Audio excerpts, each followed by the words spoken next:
Ladies and gentlemen, your hosts for the evening, Tommy Davidson and Angela Yee.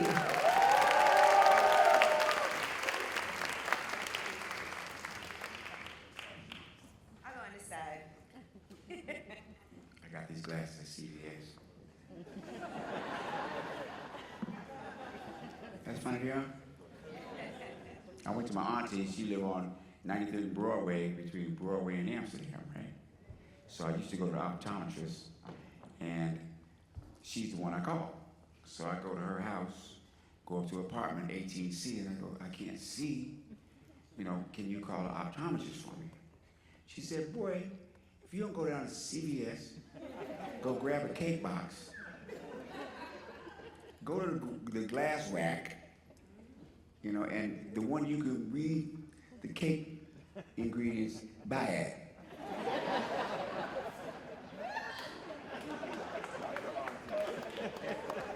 See, this is the part of the evening that we become family. And we're gonna get to it. I went back to DC, and this is I was embarrassed. I'm gonna be honest with you what happened, okay? I'm 62 now, first of all. So things are changing. Okay, I don't know if I gotta go number one, number two, I just go sit down.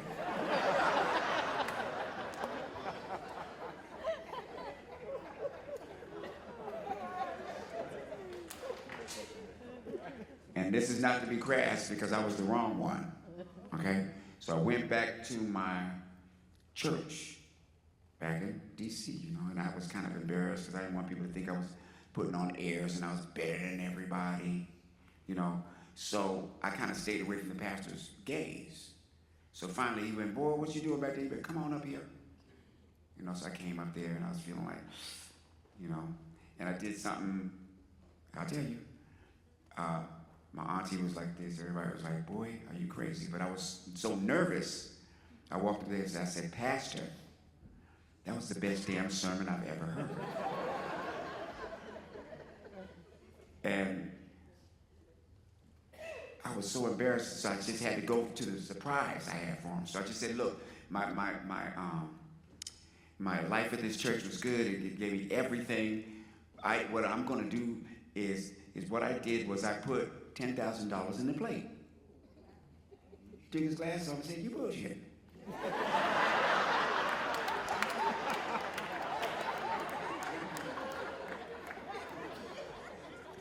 All right. So, go ahead. Well, I'm not going to tell my age. But this is the part of the night where people start settling in. As you can see, the cocktails, we are feeling it, and everybody is family. It feels right for tonight. This evening is all about community, right? Absolutely. And what's powerful about a night like this? That's right. Give it up for community. Give it up for Tommy Davidson. Y'all don't even understand. But a night like this, behind all the music, the celebration, and the conversations happening around this room, there is something that is much deeper, bringing all of us together. Every person here tonight is connected by a belief that people deserve safety. They deserve stability.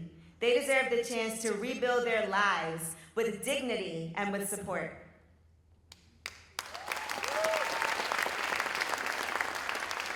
And Urban Resource Institute shows up for that mission every single day.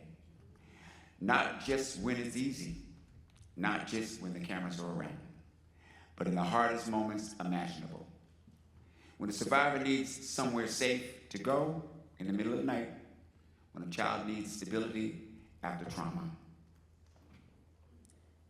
And that's why tonight's theme, Stronger, matters so much. Because strength does not happen in isolation. Nobody gets through difficult moments alone. Stronger is what happens when people have support, when communities invest in healing, when organizations like URI create spaces where families can move from crisis to stability and eventually into something even bigger, hope.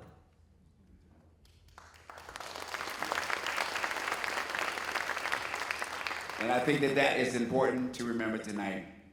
We're not just here to hand out awards.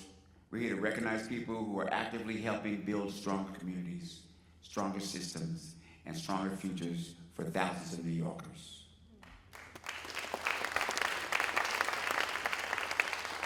Tonight, you are going to hear stories of resilience. You'll hear from leaders who are creating real impact.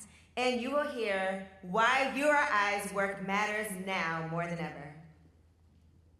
My turn.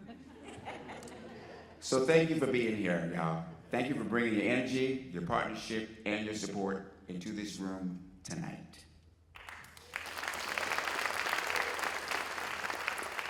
And now, to help ground us in the purpose behind this evening and the vision driving URI forward, please join us in welcoming URI's CEO, Nathaniel Fields.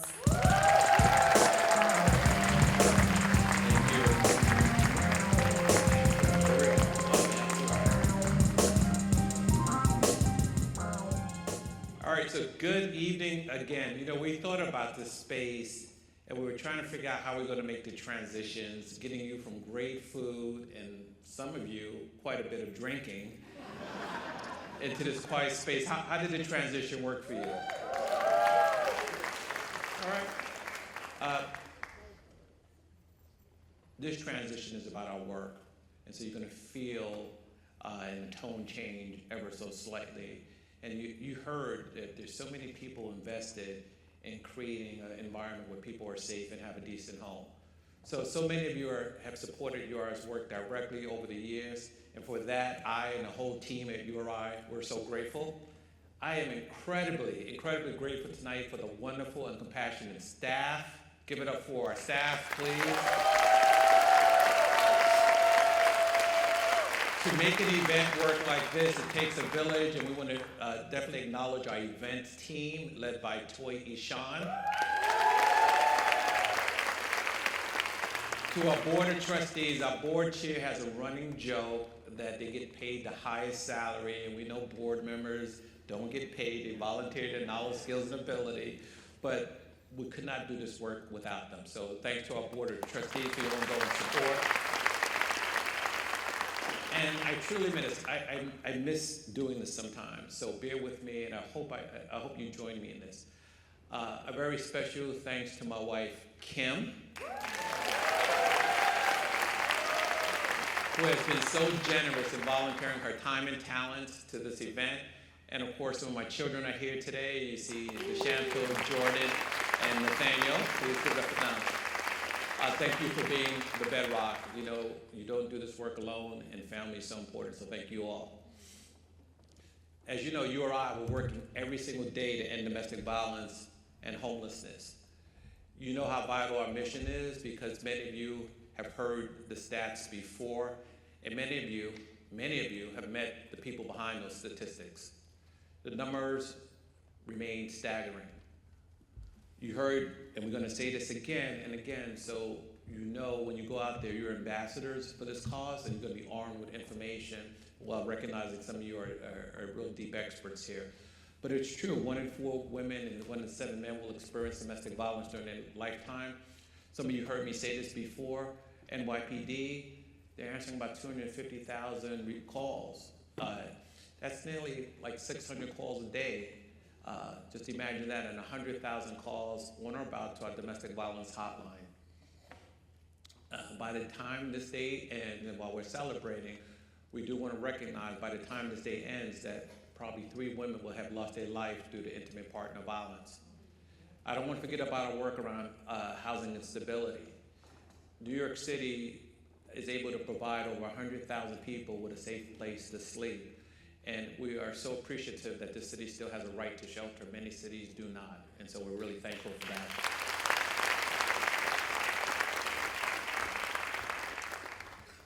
These stats are deeply troubling, but they hit differently when we look past the data and see the real human tragedies. Many of you know this, but on a Sunday morning in April of this year, a neighborhood in Shreveport, Louisiana woke up to an unimaginable horror. 8 children, ranging in ages from just 3 to 11 years old, was killed in that morning. The violence began as a domestic violence dispute. The gunman was the father of 7 of those children that he murdered. Domestic violence does not begin with a mass tragedy. It begins with power, control, and isolation. In Shreveport, the warning signs were there: escalating arguments, a pending divorce court date that very next day, and prior to that, a felony weapons conviction. It was that pattern that really escalated out of our view. Unfortunately, around the very same time, a tragedy shook the highest echelons of leadership and public life. In Annandale, Virginia, the former lieutenant governor, Justin Fairfax, killed his estranged wife, Dr. Serena Fairfax, before taking his own life, this sort of murder-suicide that we don't always classify as domestic violence. Could you imagine that their children went home, their teenage son was the one that called 911. Serene was a successful dentist, highly educated, and the primary breadwinner. She did everything she thought she could do to stay safe. She installed cameras, she sought a legal separation. She was trying to increase her safety. She was trying to be safer and to be stronger. And still the systems that we put in place around her failed. These stories are not anomalies. They're the most visible expressions of crisis unfolding around every zip code, in wealthy neighborhoods as well as challenging ones, in Black, white, and brown communities alike. For every case that makes the news, thousands do not. This reminds us of a painful truth. Domestic violence does not care about your zip code, your race, your income, or your status. It happens in public housing, it happens in homes of political leaders. But it also forces us to ask, what could have been different if they had an organization, a lifeline, like the Urban Resource Institute, URI? When a survivor is trapped because a partner controls the finances, they need programs like our Economic Empowerment Program or our Legal Employment Assistance Program to build a path to true financial independence. When the legal systems become a maze of terrifying triggers, they need URI's information and advocacy teams to walk beside them, assessing that danger before it even reaches that flashpoint. And when staying in the home that becomes a death sentence, they need immediate access to safe, confidential domestic violence shelter and services. Those eight children in Louisiana, and Serene Fairfax in Virginia deserve to have that pattern broken. When met with real support early enough, that pattern can be interrupted. They deserve a system that can meet them with real support and the crisis before it happens and it reaches that devastating conclusion. We do a lot of work around prevention. We don't talk about prevention often enough, and we don't spend enough money on prevention. We thank the city and our partnership with them around our relationship abuse prevention program. That program allows us to work with individuals in high schools, and when partnering with the city, we learned that we need to be in intermediate schools too. It's an amazing program, and as many of you live in this city, please advocate for more work around prevention. We just can't do enough work around prevention. About 13, 14 years ago, in New York City, we're very innovative. We do a lot of things. We started to turn our attention to working with those who cause harm in our abusive prevention intervention program. We call it APIP. It was controversial. Those who started the work said to many that those who cause harm cannot be helped, that they just need to be held accountable. In doing this work and partnering with our folks on the research side and listening to survivors, because many said they weren't going to leave an abusive relationship, they wanted the abuse to stop. We needed to do something as a system, an organization. And so we created APIP, Abusive Partner Intervention Program, because we understood that if we didn't help people who cause harm while holding them accountable, they would only go on to harm other people. Our program people, our clinicians would also say, and when I'm in shelter, sometimes I'll see a young child and I really understand deeply that if we don't intervene, more than likely that young child will go on to harm somebody else or be harmed themselves. So we want to be able to work with those who do harm, and we want to be able to stop these cycles and interrupt these cycles. So I've talked a lot about the downside, the hard side, those hard truths. I also want to say we're not here to mourn tonight. We're here to build safety and accountability that every one of those families deserves, and to acknowledge the many survivors who have reclaimed their lives, and to honor those advocates and allies who support them every day. Our honorees tonight have stepped in the most meaningful ways and at the hardest moments. They have worked across lines, as you heard, of race, class, culture, to build communities that are stronger, where URI is stronger, and where individuals and families we serve have real ground to stand on. Tonight is about resilience, the quiet, fierce kind that people fight for every single day. The courage to heal, the courage to use your voice. You heard that earlier from Jenifer Lewis, that courage to heal, the courage to use your voice so someone else feels less alone. The courage to build safer and stronger communities. That spirit lives at the center of URI's work and lives beautifully in tonight's next honoree. Through her raw honesty, humor, and vulnerability. I had the privilege of meeting Jenifer Lewis, and she's amazing in person. She's had a huge life, but she also talks about her vulnerability. Jenifer Lewis has helped countless people feel seen during their darkest moments. That is exactly what the Unbreakable Spirit Award represents. While Jenifer, as you heard, could not be here in person tonight, we are privileged to have someone very special to Urban Resource Institute and to myself accept this honor on her behalf. So I want you to give this person, she's going to, I'm gonna tell you right now, she's going to hate this, but I'm going to say it anyway. Because she's the most humble person, but one of the stronger people in the room. So please join me in welcoming longtime URI supporter and board member to the stage, Ms. Carmen J. Smith.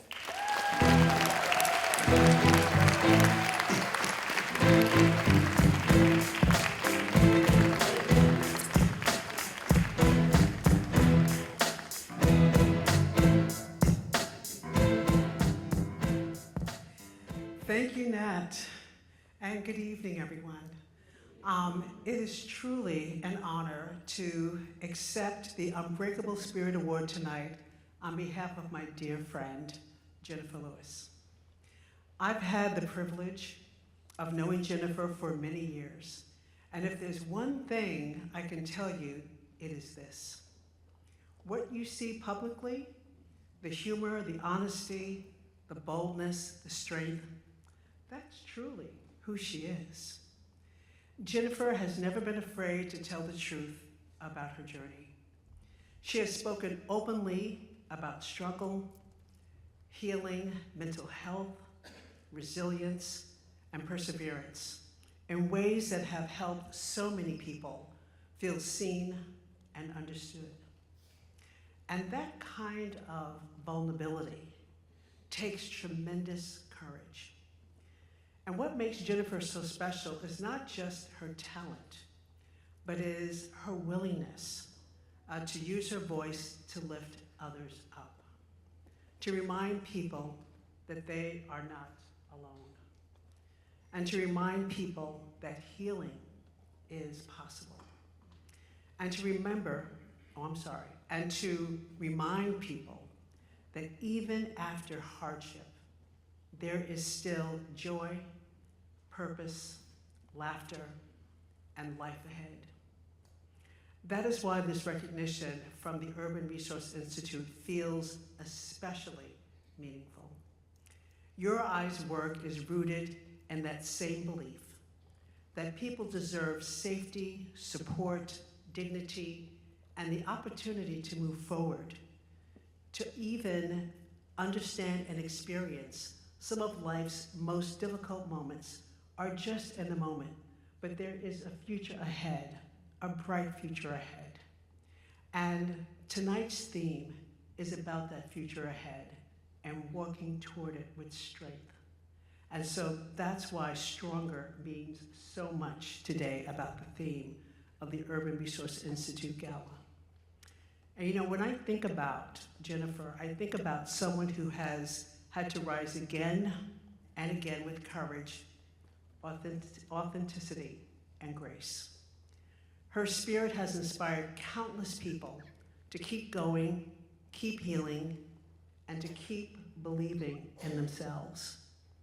Jenifer asked me to share her heartfelt gratitude to the Urban Resource Institute, to Nathaniel Fields, the Board of Trustees, the staff, the supporters, survivors, and everyone that is here tonight.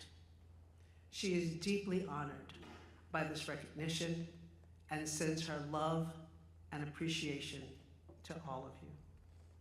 And finally, I want to thank URI for the work they do every single day. And I've probably been on the journey with them probably over 40 years. And every day I think about the lives that they have touched, the new memories that they create for families so that they can see their way forward. Thank you, URI, for creating spaces where people can heal, reclaim their voice, and rebuild their lives with dignity and hope. That work matters. And tonight reminds us that when people are supported, believed in, and cared for, they can emerge stronger than ever before. Thank you so much on behalf of Love, coming into more and more each day. I'm learning to just let you lead the way. I'm into you with all my faith. That's why I'm giving you my heart, my mind, my soul. Give it up for Carmen, y'all.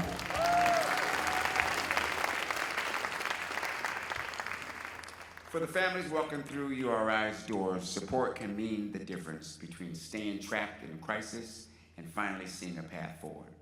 So tonight, if these stories are moving you, don't just applaud them, be a part of them. Now you know what I'm here for. I'm going to tell you to scan the QR code at your table, please, or text STRONGER, and that number is 929-201-1991. That's STRONGER to 929-201-1991, because resilience should never have to happen alone. You ready for our next award?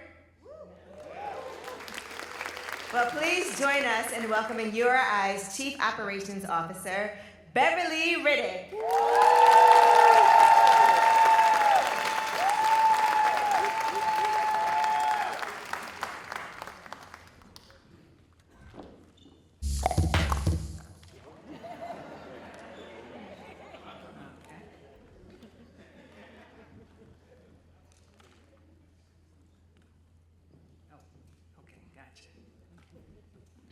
Good evening.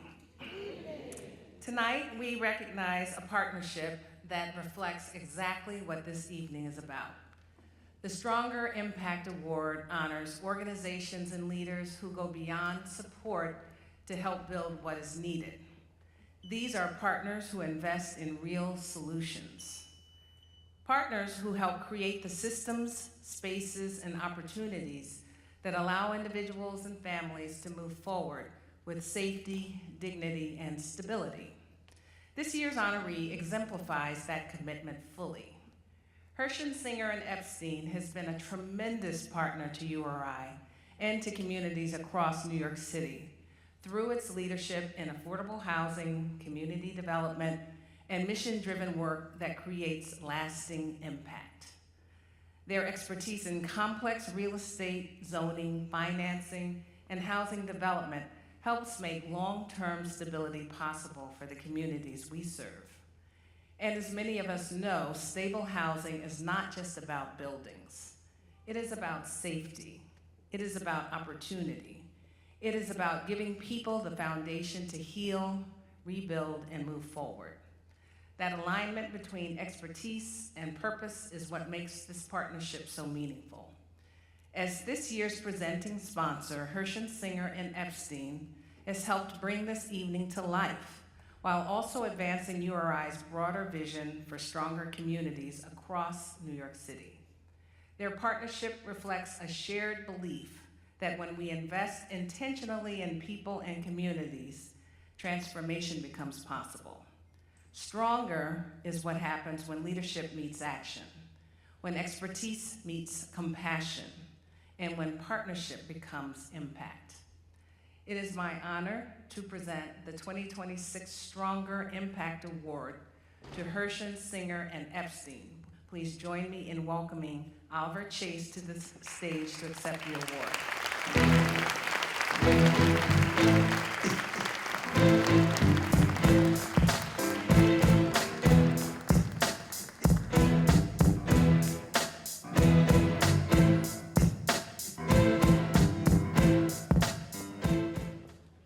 Wow, okay. Well, good evening. Thank you all for being here and for supporting URI's essential and life-changing work. You know, I have to say it feels great to be recognized for doing something that you love doing. And we really do love and value our work with URI because we know the impact that it has on the clients that URI serves. Over the past 6 or 7 years, we've helped URI develop 4 brand new, beautiful transitional residences for families.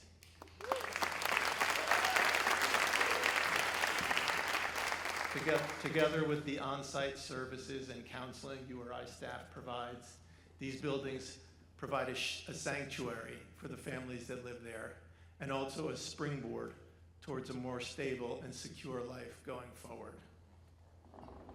These developments have only been made possible by DHS's innovative nonprofit-owned shelter program, which provides nonprofits like URI with 30-year contracts, which can be leveraged into private financing to construct these buildings.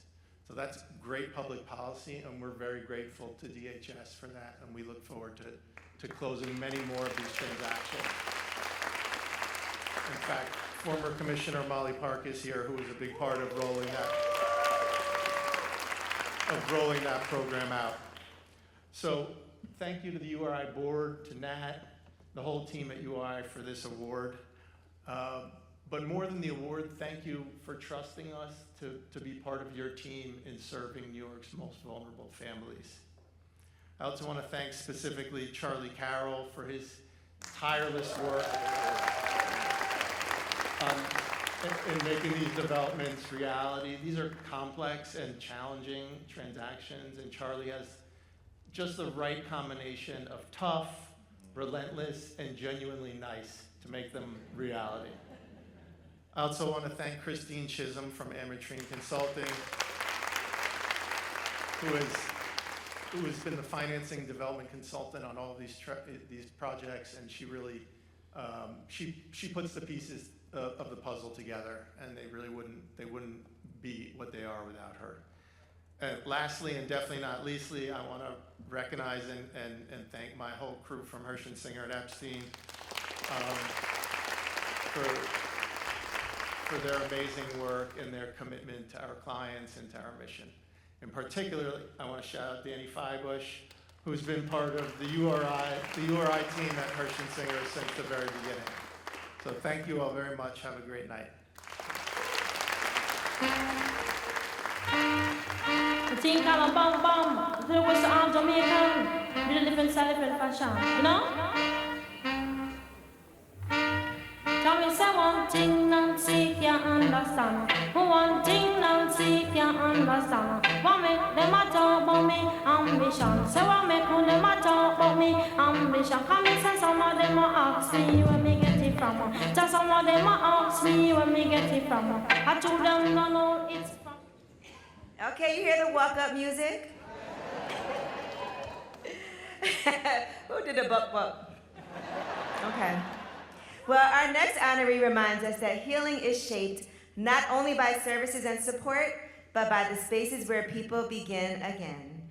So please join me in welcoming URI's Senior Vice President of Asset Management, Charlie Carroll, to present the next Stronger Impact Award.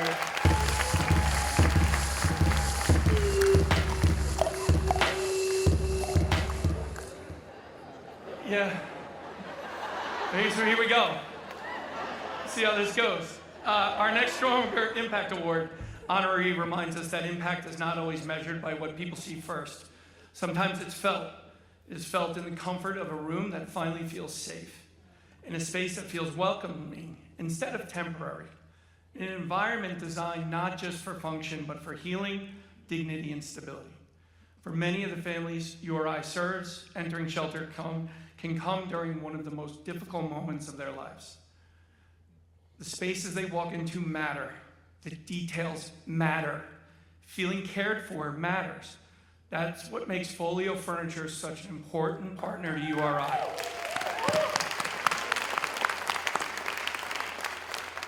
For 12 plus years, Foliot Furniture has helped us create residential environments that feel human-centered, restorative, and supportive of new beginnings. Their work helps transform spaces into places where families can rest, regroup, heal, and move forward. And their impact extends beyond the families we serve. That same care is reflected in the environments where our staff show up every day to provide support, compassion, and critical services. Stronger is what happens when care is built into every detail, when partnerships help create not just housing, but a sense of home. Tonight, we are proud to honor Foliot Furniture with the 2026 Stronger Impact Award. Please join me in welcoming Sherelle Hicks to the stage to accept the awards.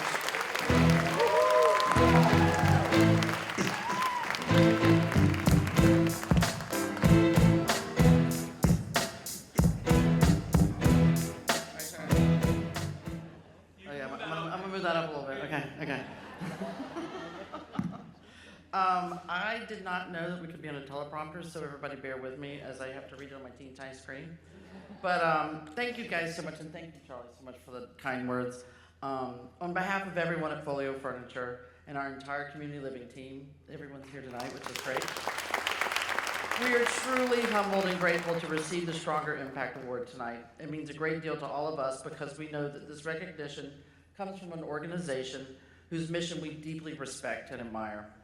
And to be honest, Charlie and I talked about this. I'm a little more comfortable usually in the back of the room with the riffraff, so this is unusual to be up here behind the mic. And Charlie, normally, most days, Charlie and I are crawling around in basements, down scary ladders, and over piles of debris, trying to navigate sub-zero temperatures, trying to figure out what we can do to help create spaces that are going to feel safe and welcoming and dignified for the people who eventually call them home. At the heart of what we believe and what URI demonstrates every day is that the environments where people live and work truly matter. Spaces can impact healing, well-being, recovery, dignity, and stability. Thoughtful, intentional design is not a luxury. It's part of how we support people and communities. That's why our longstanding partnership with URI has meant so much to us and our company. We're incredibly appreciative of the opportunity to work alongside our URI in helping create welcoming, human-centered environments for families and individuals across New York City. And we also want to recognize the incredible staff at URI, the people showing up every day to provide care, support, compassion, stability for others. Those supportive environments matter not only for the residents, but also for the dedicated teams that are doing this critical work every day. I remember during COVID, when Charlie and his team were out en masse, and everybody that was a direct care provider, Mr. Ken McRae, who is here tonight, who I've known for a long time, they were still going when everyone else was, safe harboring at home. They were at work and they were showing up every day to make sure that people were taken care of and felt safe. And I also have to mention Mr. Nat Fields. Nat and I have known each other for over 25 years plus. Although he and I talked about it, we both started when we were 12, just to go down on the record. And I can honestly say, and this is something, now you probably don't even know this, but when you used to anytime you call me like Sherelle, I'm like, yeah, he's like, Nat Fields. And I would know on the other end of the phone, it always meant something good was underway. And so those calls have led to meaningful work, important partnerships, and opportunities to make a real impact. And I always have felt very lucky to get them. The Stronger theme tonight really reflects what partnership is all about: intentional design, collaboration, community, and creating environments where people can rebuild, heal, and move forward with dignity. So thank you again, Mr. Natfield's URI leadership, the staff, board members, supporters, and everyone here tonight for allowing us to be a small part of this incredible mission and impact. We're deeply grateful. Thank you. The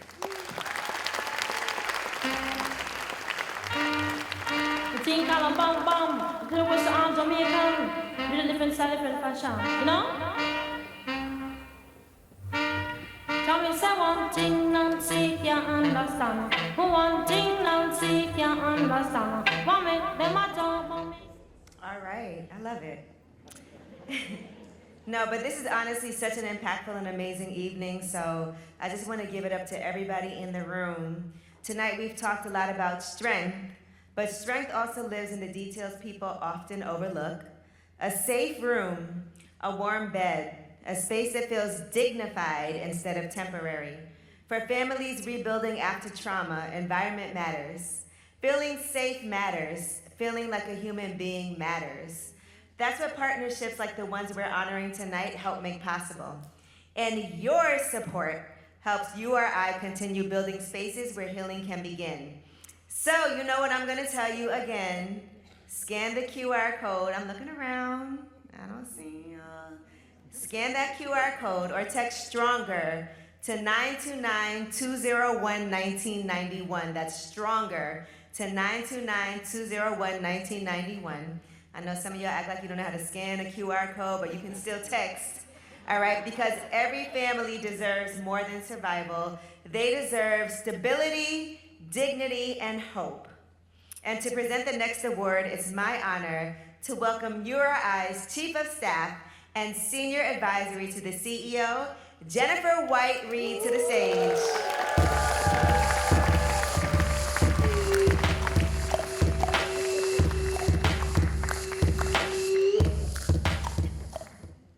Good evening, everyone. The Trailblazer Award honors individuals who do more than lead. They create new paths forward. They challenge systems, break barriers, and leave doors open wider for the people coming behind them. Tonight, we are honored. We are deeply honored to have someone who has spent her entire career doing exactly that. For more than 4 decades, Judge Glenda Hatchett has been a force, that's right, a force for justice, accountability, and advocacy for children and families. From becoming Georgia's first Black chief judge of the state court to transforming one of the nation's largest juvenile court systems, her leadership has always been noted and rooted in courage, compassion, and action. But Judge Hatchett's impact extends far beyond the courtroom. As an acclaimed author and Emmy-nominated television personality, she has used every platform available to educate, empower, and elevate important conversations about justice, family, equity, and opportunity. Through her voice and visibility, she has brought critical issues into living rooms across the country and inspired audiences far beyond the legal profession. She has also inspired countless individuals, myself included, to believe that the law can be a vehicle for justice, service, and meaningful change. For so many aspiring attorneys, especially women of color, seeing Judge Hatchett lead with such brilliance, such strength, and authenticity expanded our sense of what was possible. She did not simply occupy spaces where few had been before her. She made others believe they belonged there too. She has consistently used her platform and her voice to advocate for communities too often ignored or left behind.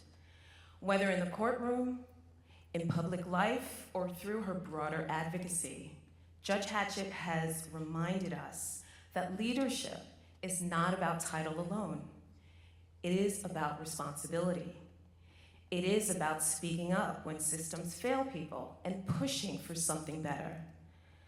That truth resonates deeply with URI's mission.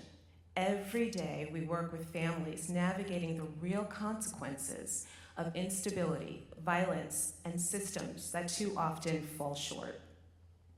And we know meaningful change only happens when leaders are willing to take action, bold action, and lead with purpose. Stronger is what happens when resilience meets action, when leadership is used not for recognition, but for impact. And Judge Hatchett embodies that spirit fully. Tonight, we are proud to present the 2026 Trailblazer Award to the Honorable Judge Glenda A. Hatchett. Please join me in welcoming Judge Hatchett to the stage.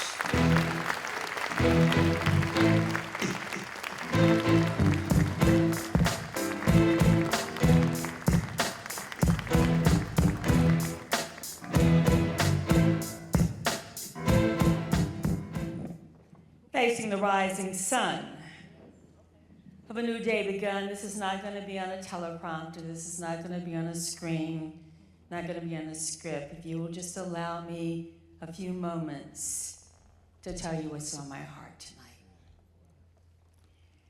So I say to you, my brothers and my sisters, because I refer to you as my brothers and sisters without regard to race or class or color, or what your zip code is, that if we believe in a more perfect society, if we believe in what Dr. King taught us about the beloved community, then we have to invest in what makes us stronger.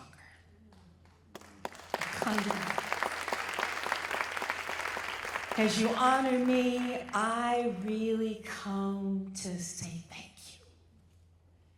Because URI has been on the battlefront. You have been there when people needed you most. And so you've heard all night about why. But let me tell you a story, because I'm a storyteller. Miss Carmen, I'm a storyteller. Let me just take a moment to tell you about who. As a brand new judge, people thought I was crazy. I'd left a job as a senior attorney for a global airline to come to the juvenile court. That wasn't my decision, I'm gonna tell you the truth. I'm gonna not be long on this. God, listen, if I had been left up to me, I would have retired from Delta Airlines.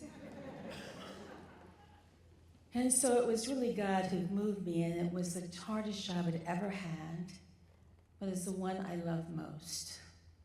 I was brand new, and I'd gone downstairs to get to know the staff. And there was a little girl who came in that night, and she was with the police. And she couldn't have been any more than about 6 because she was snagger-toothed. And I leaned down and I said, "What's your name?" And she mumbled her name, and I said, "What do you want to do when you grow up?" And she said, "I want to be dead." And I said, "No, don't say that." And I'm stooping down to be eye to eye with her, and this is what she said to me that day. She said, "No, I want to be dead so I can go to heaven to see my mommy." Her mother's live-in boyfriend had beat her to death while she watched. And so the work that this organization does, the commitment that has been there for decades, is designed so that little girls and little boys don't ever wish to be dead to see their mamas. That's the work that we're called on to do, my brothers and sisters. That is why it is important that there be safe spaces, that there be housing, that there be legal resources, that there be financial undergirding that people have a safe space to live in and have the dignity that is designed for that. Possibilities. And so tonight I've come to say thank you. You honor me, but I've come to say thank you. Because I know that this work is not just for the generation of people that you're serving, but it is like prenatal care, that because of the work you're doing now, it is investment in their children's children yet born. And I cannot think of more important work than to say that we are willing to put an anchor in the ground here and now in a way that will live beyond our lifetimes. So go on with your bad selves. Be ye not discouraged. Run on and see what the end will be. Facing the rising sun of a new day begun. Let us march on and on and on until the victory's won. I thank you.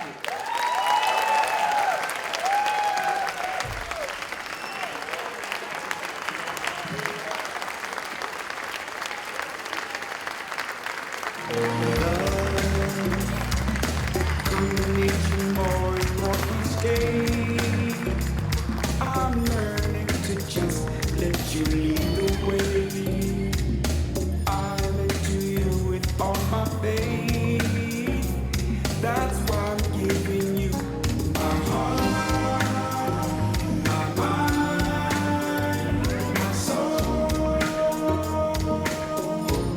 of love. My heart, my mind, my soul.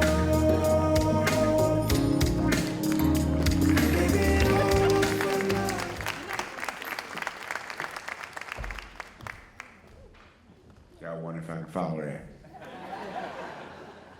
I know what y'all thinking.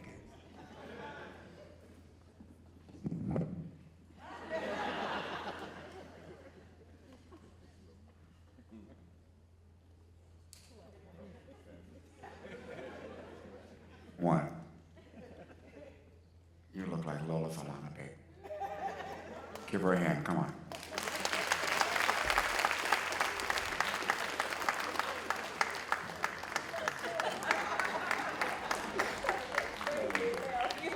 Now, I'm not going to make this long, because boss man's looking straight at me. I can only see him with one eye. And all I need you guys to do is just go like this. That's it, okay? And I didn't know you were here. Are you Joe Frazier's cousin? What's going on? Okay. How can I get teeth like that? Because I'm trying to give me some choppers like that. I want corn to be terrified when I come into the room. I want a piece of corn cob to get on a motorcycle and get out of the restaurant when I come in there. I'm coming to get you. So all I need you guys to do, and I mean all of you, okay, is just try this with me. Hold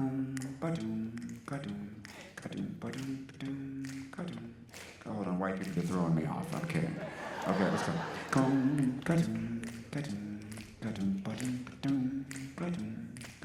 Gonna build a mountain from a little hill.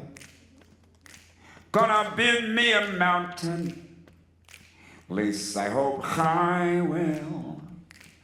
Gonna build me a mountain, gonna build it high. I don't know how I'm gonna do it, I only know I'm gonna try. I'm gonna build a daydream, as I will someday he. And the Lord sends Gabriel to take me away with a fine young son to take my place. I'll build a sun on the heaven on earth with that good Lord's grace. This is my best part right here, okay? That's enough, guys. With a fine young son to take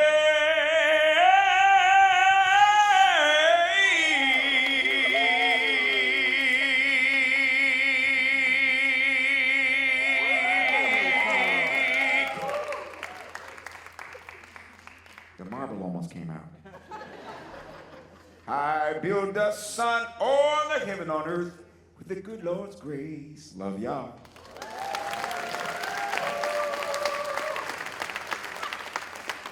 Now let me see if I can read this thing.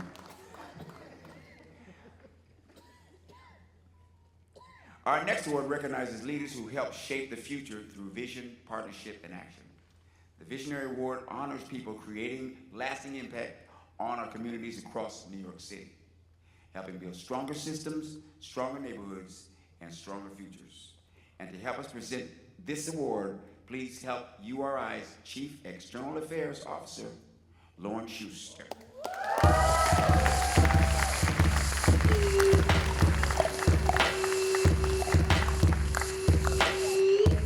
Well, these are two incredibly tough acts to follow.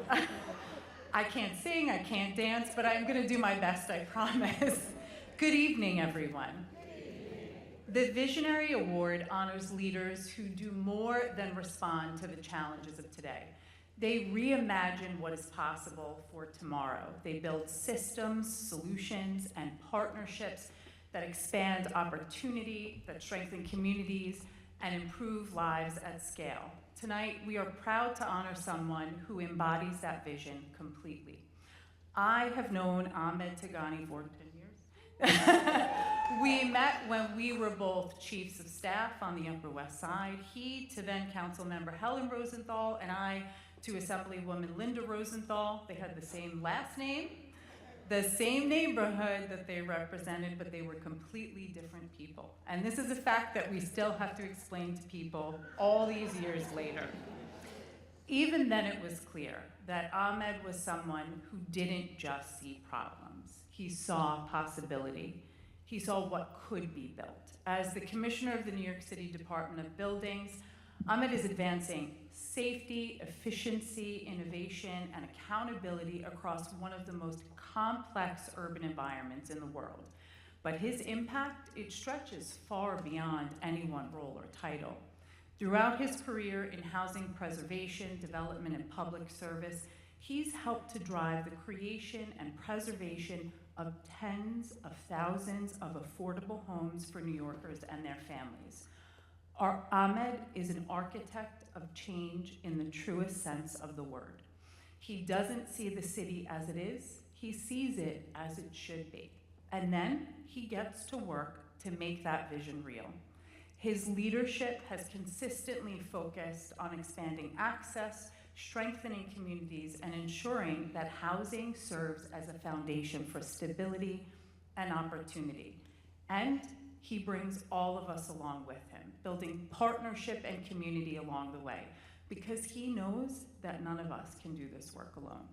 That spirit, it aligns deeply with URI's mission, because we know that housing is never just about a building. It's about safety, it's about dignity, it's about whether families have the opportunity to move together and thrive. Commissioner Tigani's work brings together policy, partnership, and innovation in a way that creates meaningful and lasting change for communities across this city. Stronger is what happens when vision meets commitment, when leadership is rooted not just in ideas, but in action. Ahmed Tigani exemplifies that spirit, and he has for as long as I've had the privilege of knowing him. Tonight, it is my great honor to present the 2026 Visionary Award to New York City Department of Buildings Commissioner Ahmed Tigani. Please join me in welcoming him to the stage.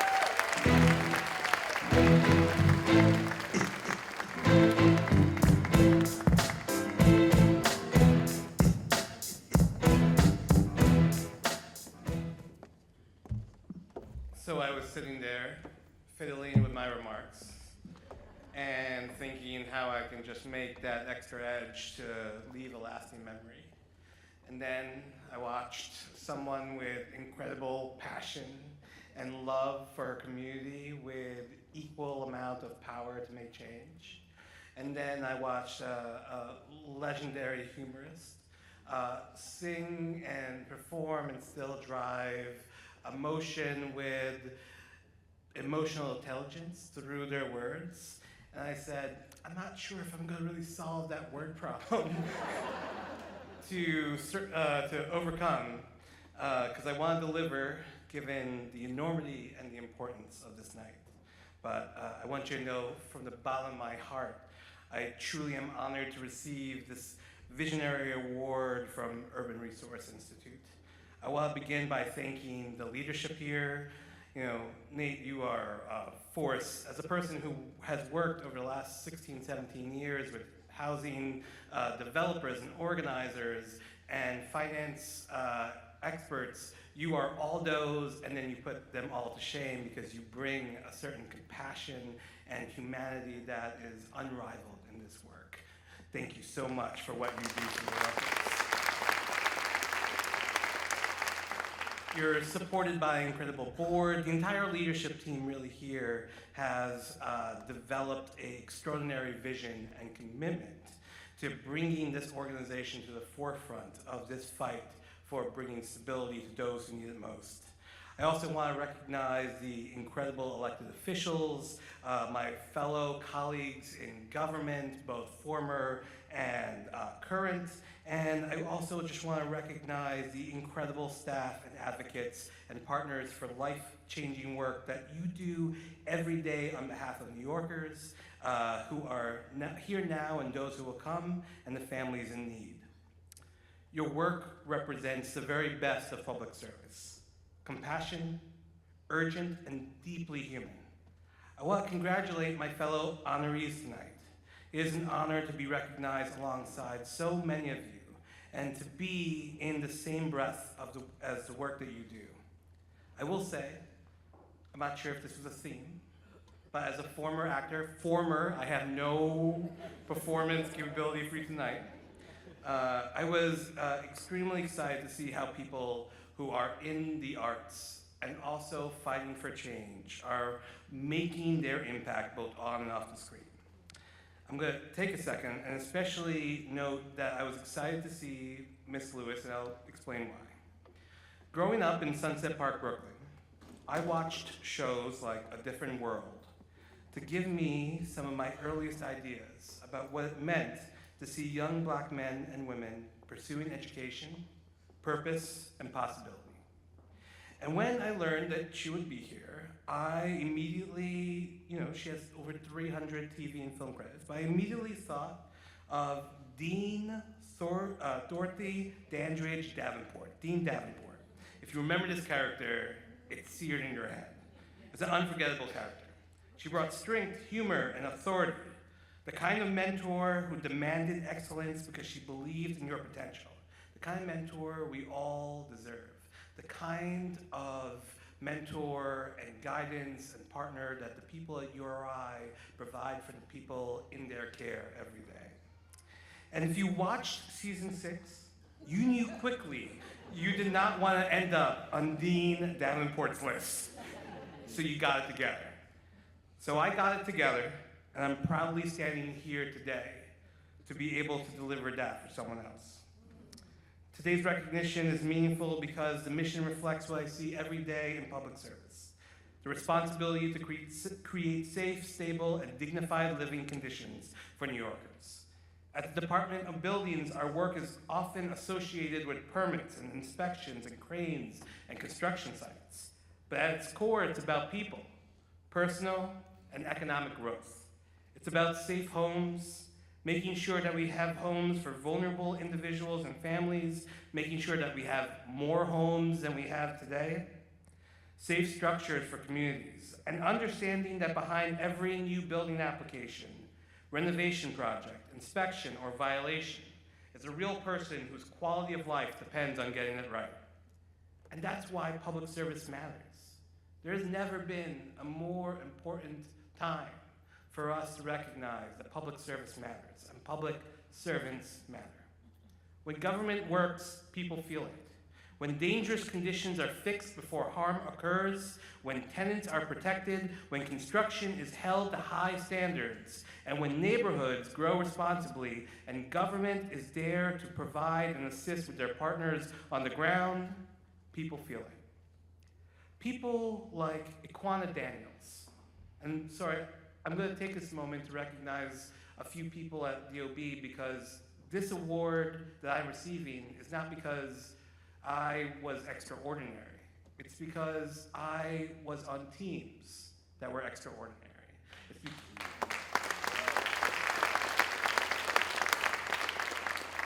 So in a team of over 1,600 people, you have Aquana Daniels, our Bronx Borough Director, who rose from the front lines of customer service to become a respected leader after more than 2 decades of service to the city, and personally, just today, helped sign off on a temporary certificate of occupancy that allows that door to open for 300 affordable homes.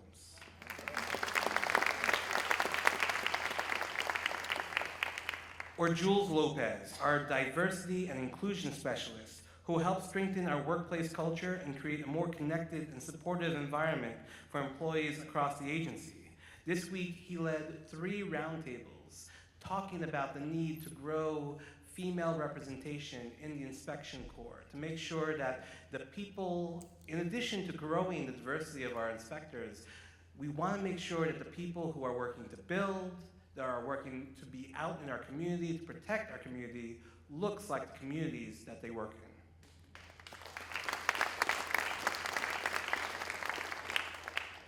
Too often, government is seen as distant. But for many New Yorkers, it becomes real in moments of urgency. When housing is unsafe, when communities demand accountability, when emergencies threaten the stability of our lives. That's why in this administration and under the leadership of Mayor Mamdani, our work is about more than buildings. It's about safety, dignity, and stability. It's about making it easier for mission-driven projects like affordable housing, transitional housing, social service centers, education facilities. We need to move more of these from vision to reality. We need to move it faster, and we need to do it in a way that's less complicated and clear to the people who care about seeing these things happen. I am grateful to the mentors, colleagues, friends, and my incredible and very, very patient family who has supported me, and I want to share this recognition with all the incredible colleagues I've worked with at Cultural Affairs, the City Council, the Manhattan Borough President's Office, City Hall, the Department of Housing Preservation and Development, and now at Buildings. And just the hundreds of thousands of city, state, and federal workers who make every day about improving the 5 boroughs to make it safer and stronger. This award reflects their shared values, that every person deserves safety, dignity, and opportunity. Organizations like URI understand this deeply. You remind us that every person deserves respect and hope alongside support. So thank you again for this incredible honor and for everything you do to build a safer, stronger, more humane city for all New Yorkers. Thank you.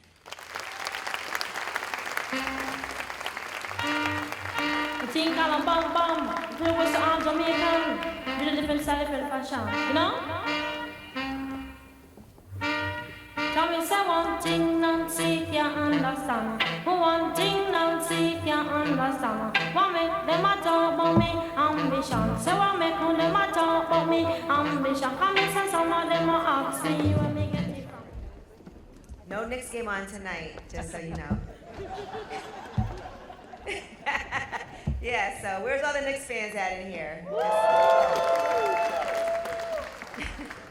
All right, and shout out to the DOB commissioner. So anybody who has an issue, go see him.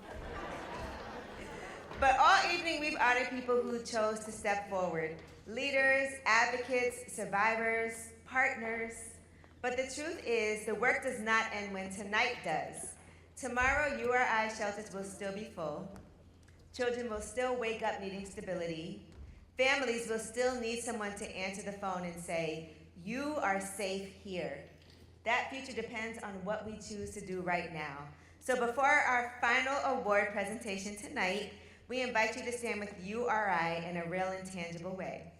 You know what to do, right? What do? Scan. Scan the QR code at your table or text STRONGER to 929-201-1991. Tonight, really, let's please make sure we just stand together and do this. Scan that QR code at your table or text STRONGER to 929-201-1991. Because when a community chooses to show up for people in crisis, that is what stronger looks like. To present the Triumph Award, please welcome URI Board Trustee, Dr. Vivian Salmon, to the stage.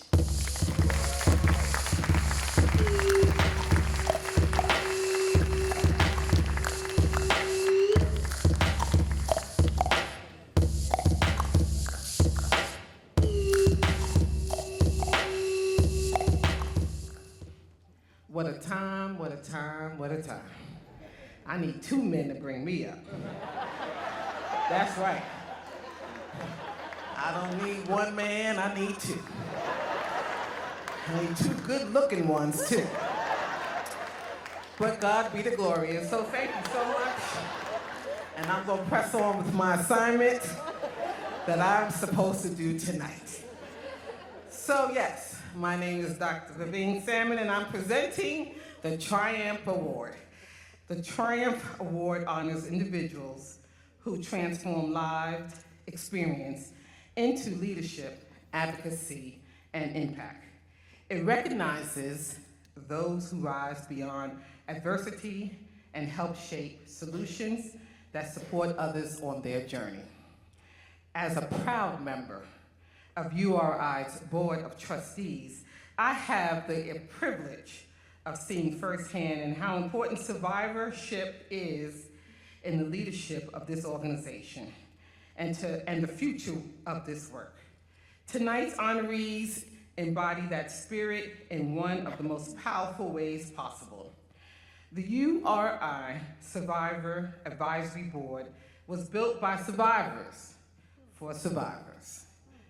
These are the founding members of this critical body, individuals who helped shape it, form the beginning on the ground up, and continue to influence how URI listens, learns, and evolves. Each member is a survivor and former resident of URI. They have participated in our programs and navigated systems firsthand.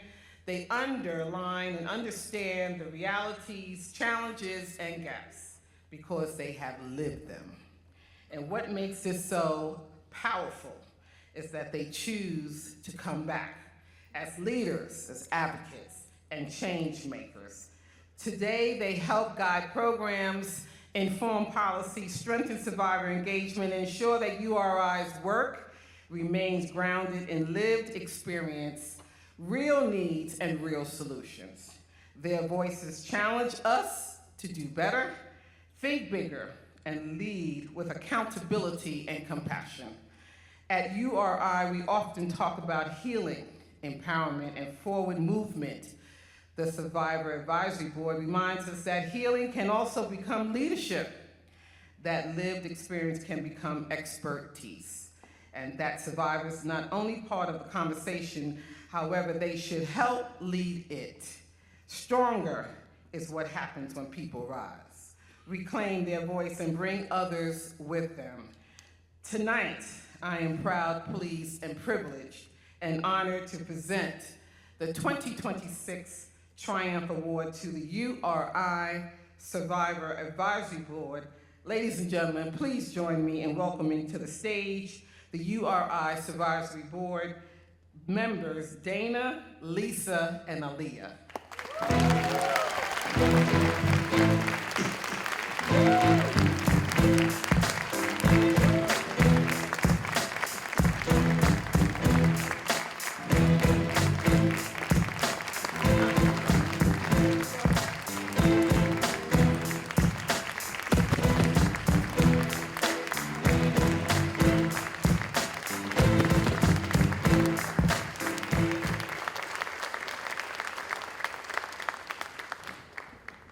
Good evening, everyone. Pardon me, I'm a little nervous, but I'm here. We're all here. On behalf of the URI Survivor Advisory Board, we would like to extend a very warm and heartfelt thank you to all that has made this opportunity possible for us. Knowing that being honored this evening was due to our collective strategy, ability to rise above adversities, our dedication, determination, diligence, and being innovators of change has been nothing short of a tower moment and a blessing.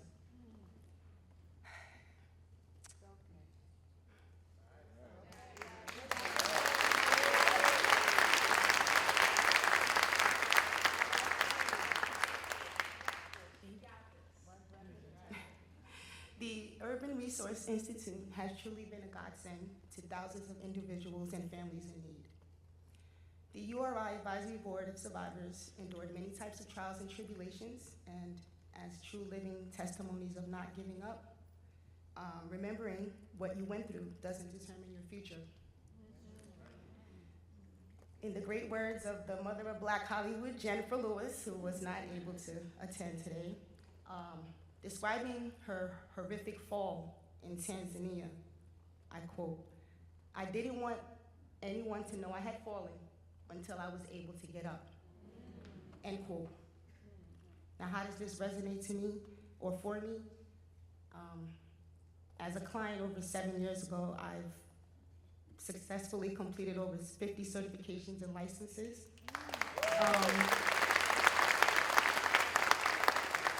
Thank you.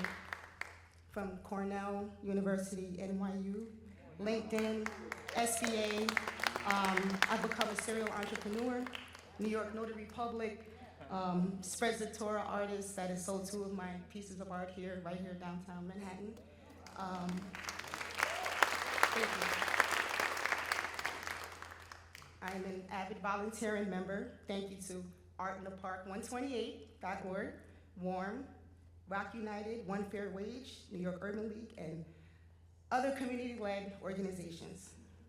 Also receiving a letter of appreciation from Senator Cordell Clear for my participation in 2025's annual African American Day Parade.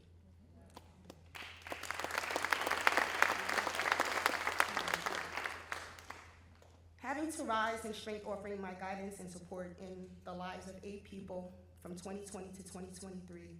Some would say being in the wrong places, wrong times. But to me, it was divine timing due to those domestic violence attacks. Had I not been there, things would have definitely turned out much different. I was their earth angel, their beacon of light, as I was told. All of these things were manifested from being given an opportunity and a chance to make a difference in my own life. I did that, we did that, and we're still doing. Mr. Nathaniel Fields, all of URI staff, special hosts, honorees, and guests, thank you.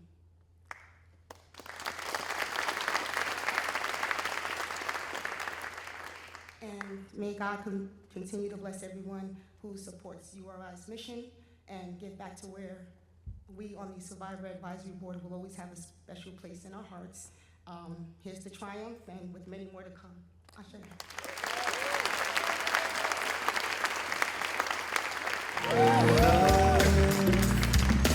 Combination more and more each day. I'm learning to just let you lead the way. I'm into you with all my faith. That's why I'm giving you my heart, my mind, my soul. Of love, my heart, my mind, my soul. Give it all up for love when everybody else was walking back. Most of all, you giving me joy. Even when I stood on shaky ground, fulfilling every need, you never let me down.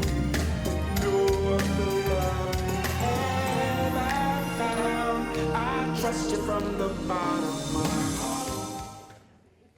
That was amazing. I told you I was going to be watching you tonight, so I'll give it up for you one more time.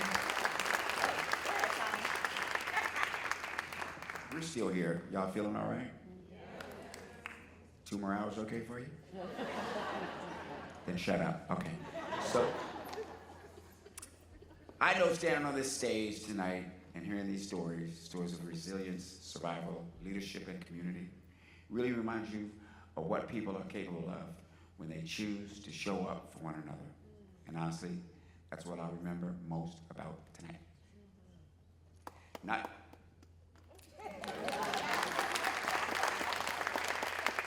Not just about the awards, not just about the speeches, but the feeling in this room.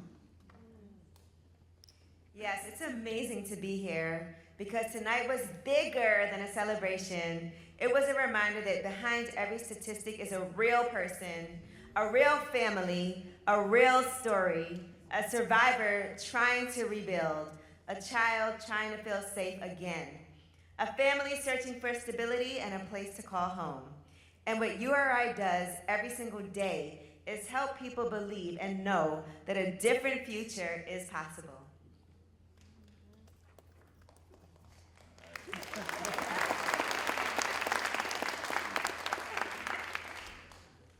Just realized something, okay? Tell you a small little story.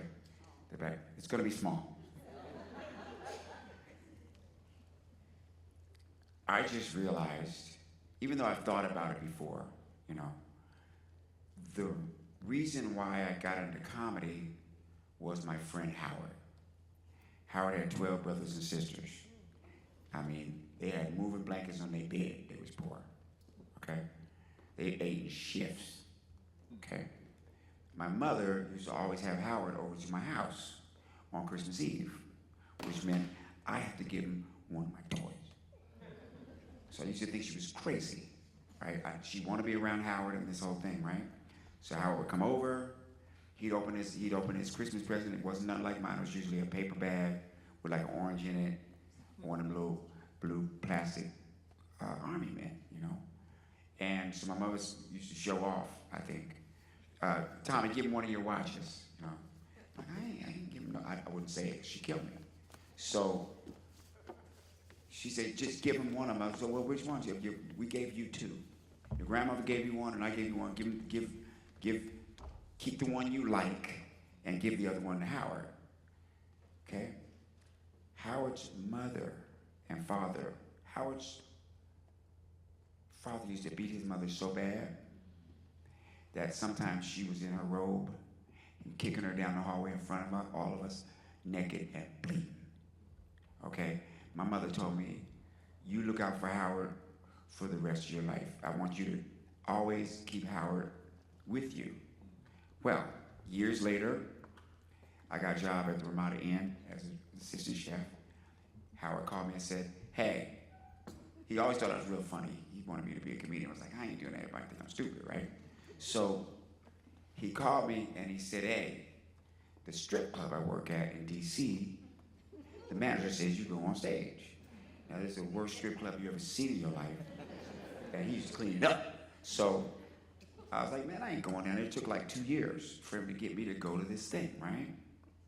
So I walk in, and the manager says, oh, okay, so is this him? And Howard says, yeah, that's him. So he said, you got 5 minutes. So I looked at Howard, and I said, Howard, well, what do you want me to do? He said, you better go up on that mic and say something. And people laughed ever since. And I'm here. My mother told me, watch out for Howard, and I did. He was always in homeless places and on drugs, but I took care of him the whole way, you know. So he recently, just let me tell you this, he recently fell off the subway platform in Frisco, and he's paraplegic, you know. So I went to see him, and like I was in Northern California, you'd have missed the place if you'd have drove by. And I went into the place he was staying, and it was just all paraplegic people. And he was in the bed, and he looked up at the ceiling, and he could see the TV a little bit. You know, we talked, and I said, well, how long you been here? He said, I've been here for 1.5 years. And I started talking to him and stuff. He said, man, shut up. Just show me stuff on your phone. And so, you know, all he wanted to do was see my kids and, you know, the stuff I was doing with my life. And he had tears streaming from down here, but he wasn't crying. He was smiling, like looking up like that. You know, and my mother taught me the universal law of exchange. you know, and I didn't really know that. So God works in mysterious ways because it never really was a revelation for me that how to relate it, you know, that there's more than one person like my mother out here. So I just want to share that with y'all.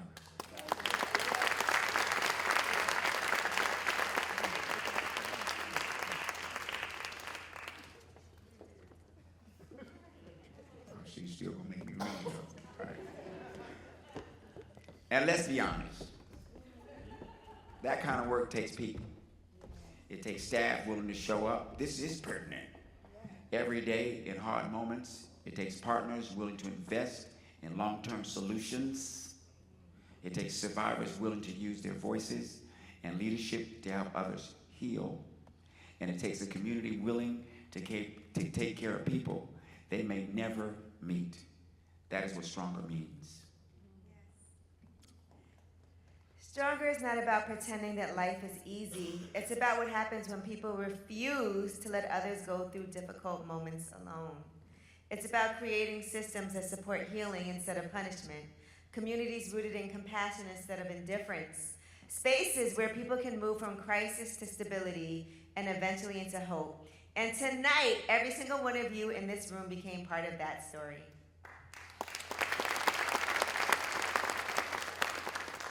So before we close, I want to say thank you to all of y'all. This is not, you know, we ain't mourning here. We rejoicing, you know. This is about the joy, you know what I'm saying? So we want to thank y'all, the Board of Trustees, URI staff and leadership. Toy, I want to thank you. She's the one that bothered me so much I had to come here. Okay?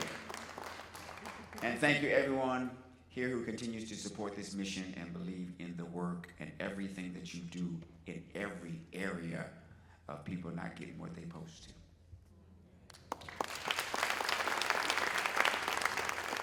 You know what I'm about to tell you. If tonight moved you, if these stories stayed with you, there is still time to make a difference. Drop it like it's hot. Scan the QR code at your table or text STRONGER to 929-201-1991. Scan that QR code, it's easy to do, or text STRONGER to 929-201-1991. Because somewhere tonight, someone is still waiting for safety, still waiting for support, still hoping that someone answers when they ask for help. And that is why URI matters, that's why this community matters. I need a little bit more money for it. No, it's fine. It has truly been an honor sharing this evening with all of you. And I had a good time talking to y'all, having conversations out there, seeing everybody love each other. That isn't seen a whole lot now, but it exists.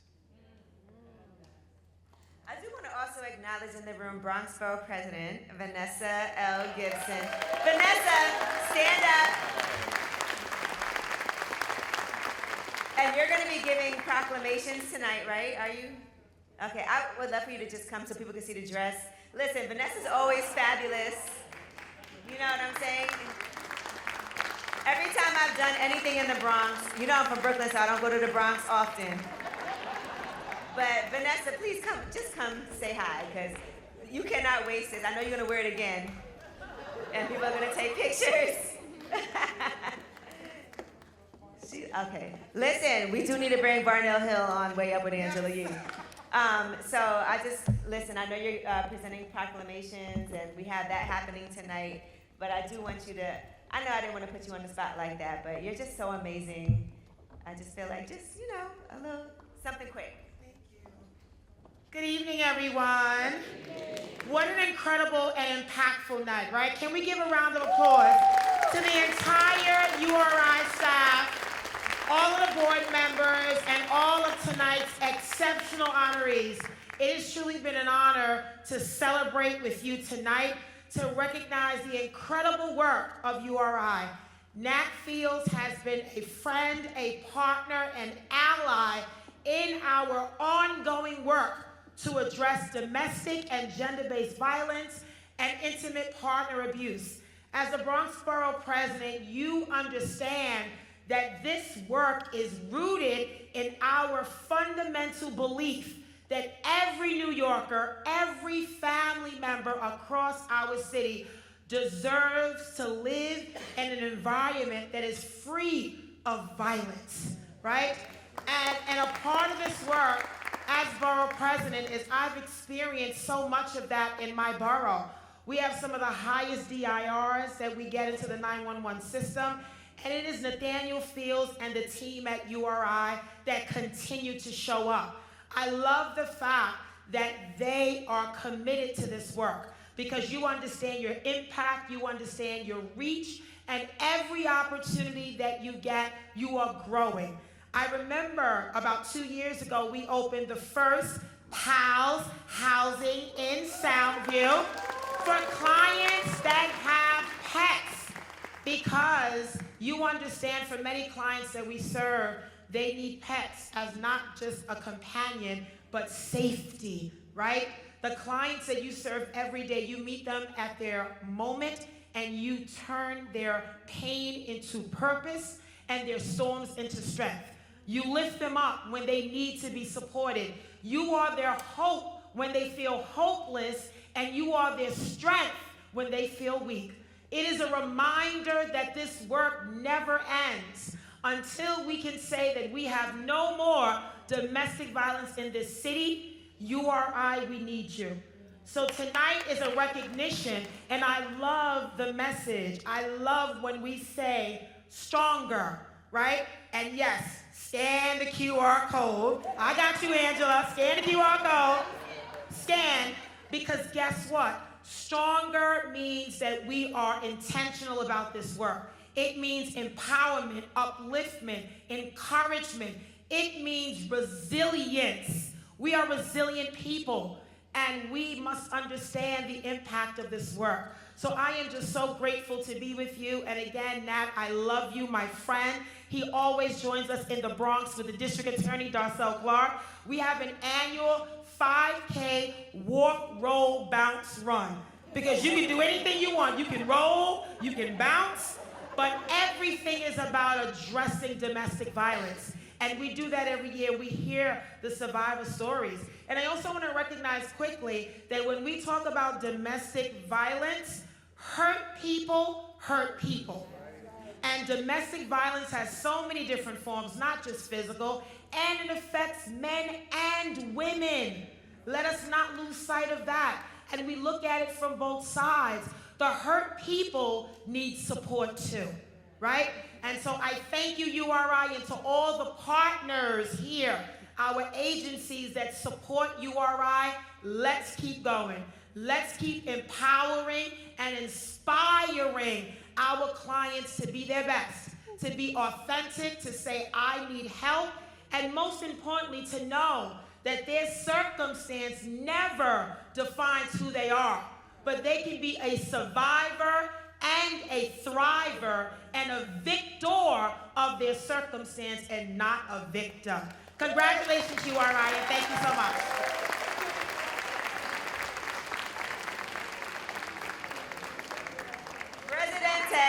The Presidente, Vanessa, listen, she was put on the spot. She had no idea she had to come up here and talk, so I appreciate that. Thank you. Amazing. And to round up our awards program, please join us in welcoming URI Board Chair, Whitaker Mack III.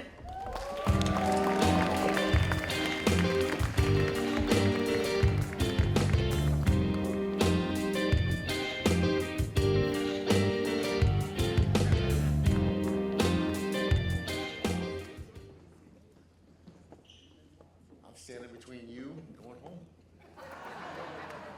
That's very powerful. I love that. So I'm going to go ad lib too. I would love to have all of my Board of Trustees come and stand next to me, because let's face it, you can't do the work alone.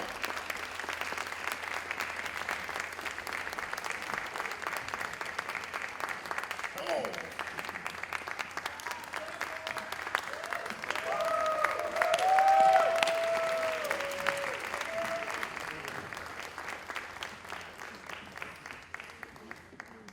It's easy being board chair when you have a great team, right? I think the just said it.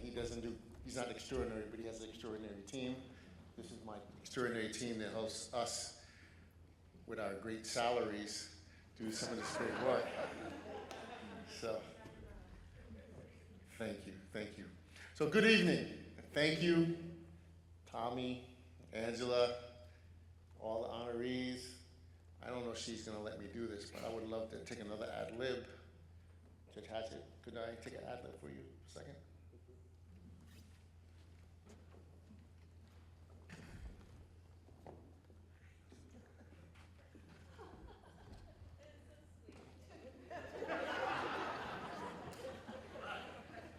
I got permission. In a couple of weeks is Judge Hatchett's birthday, so at the count of 3, I would love to sing her happy birthday. Ready? And we have to do this official style now. Stevie Wonder, okay? 1, 2, 3. Happy birthday to ya. Happy birthday to ya. Happy birthday. Happy birthday. Happy birthday to you.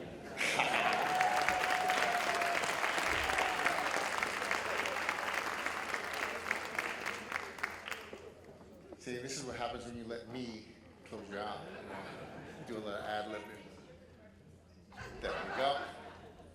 So, what a powerful night. Tonight we heard stories of resilience. We honored leaders, survivors, partners, and we were reminded of what is possible when people come together with purpose. That is what stronger looks like. But as meaningful as tonight is, this work is not abstract. It is deeply personal. 1 in 4 women and 1 in 7 men in the United States will experience domestic violence in their lifetime. Think about that for a moment. Look around this room. Think about how many people we know work beside, love, or care about who have been impacted or maybe navigating dangerous situations right now in silence. And here in New York City, nearly 100,000 people are sleeping in shelters on any given night. Families, children, survivors, human beings searching for safety, stability, and a chance to move forward. That is why URI's work matters. That is why this community matters. Tomorrow, families across our city will still need shelter. Survivors will still need support. Children will still need stability and hope. And the impact we celebrate tonight is only possible because of people like you chose to show up and take action. If you have not given, as she said, text right there, you can scan the QR code at the table, text stronger to 929, come on, 929, and him, 201-1991, no, sorry. Your support helps provide safety, shelter, housing, healing, and pathways forward for families rebuilding their lives.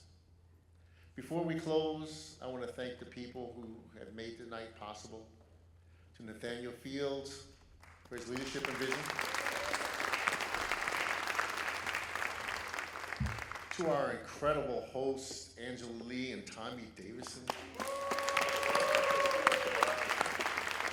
I mean, I'm not gonna lie, you know, you meet people and you're like, they're movie stars, they're not gonna have time for you.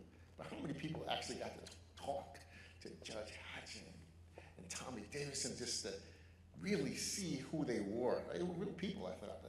Like, they weren't standoffish, like, hey, I'm a real person. So it was really nice, so thank you. for guiding us through this evening, and to each of our honorees, thank you for showing us what stronger truly looks like. And to our sponsors, partners, board members, and our supporters, thank you for believing in this mission and helping move it forward every single day. We invite you to join us back in the atrium for dessert and cocktails, maybe a little dance. Time to connect, reflect, and celebrate together.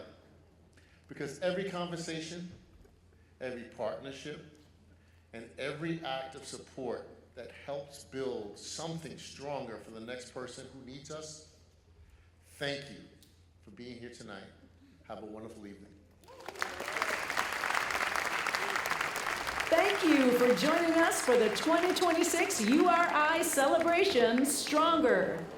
What an incredible evening it has been, celebrating resilience, leadership, partnership, and community.